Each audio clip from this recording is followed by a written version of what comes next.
HS2 has just announced 6 appointments to its board, including at least one from its supply chain, carrying on this crooked process whereby people go to and from HS2 from the supply chain, making it glaringly obvious that there is a conflict of interest, symbiotic relationship, which would be one of the major explanations why this hopeless project is still continuing apace to the extent of 25 extra billions, more than any sort of real or alleged black hole over this parliament. Mark Wilde's much vaunted reset, where he undertook to get his intimate pals in that supply chain to reduce their prices and to renegotiate their contracts, has not materialized. Nothing about this phony reset has materialized.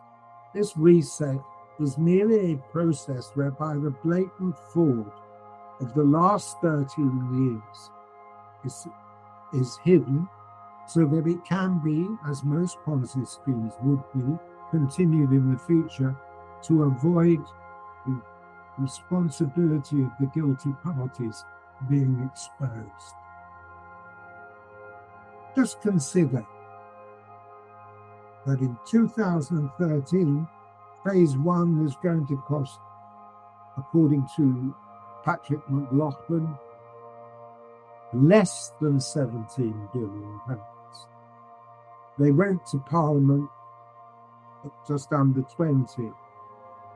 In all probability, starting with the Ghani appearance at the House of Commons in 1919, where she claimed the entire national network would cost 56 million. The incoming chairman, 3 months later, Alan Cook, said it'd be 86 million. 3 months after that, Oakabridge said it 106 million. After that, Rishi cancelled the whole bloody thing, except for the branch line between Old Oak Common outside London to Birmingham, which nobody would use at the prices they will have to charge. And even at those exorbitant prices, the subsidies will be ruinous to the national economy. It is quite obvious that this is a fraud in which both major political parties, from prime ministers downwards, including the entire membership of the civil service that had any connection at HS2, it goes way beyond the Department of Transport and the crooked permanent secretaries, Philip Rutman and Bernadette Kelly. It goes to Treasury, it goes to Cabinet Office, and it goes into Parliament in the Transport Committee, and overwhelmingly to Bernadette Kelly and to Clifton Brown at the Public Accounts Committee. HS2 is just one example, and it's the example that I'm going to confine myself to, but it is by no means the only example. Virtually every element of public procurement is fraudulent. And the so-called great and good who run this country are very bad and very incompetent. And we are now, despite all Keir Starmer's phony PR, in recession bordering depression. We have negative growth, and we have over 5% unemployed. All in the first 18 months. We've still got 3.5 years of downward track to go. Les Streeting, however articulate he is part of this communist regime, which is taking the wealth producers' money and assets away from them to distribute it fraudulently and wastefully. Just consider the effect on the so-called working people of the removal of the two-child cap.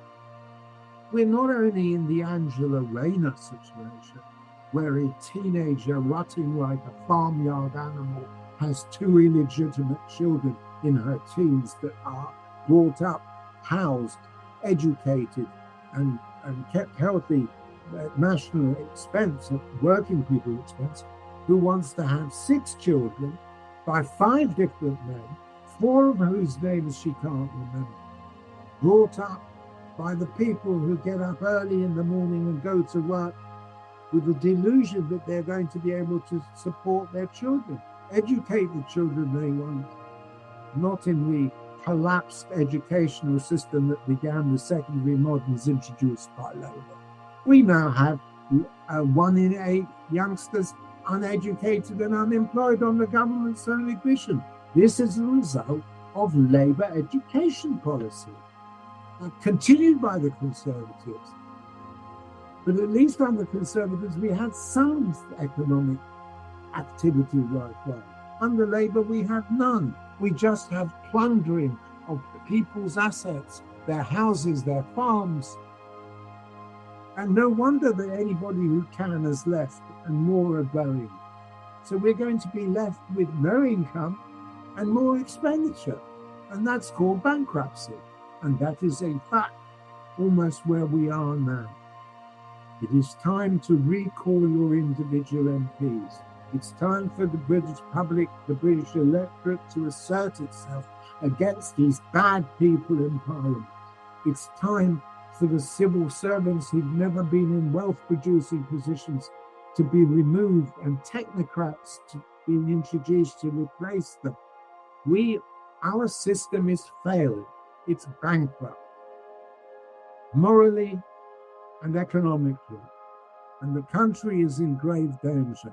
And it is only going to get worse under this and probably any other alternative government that we can see at the moment. God save the King and God help the country.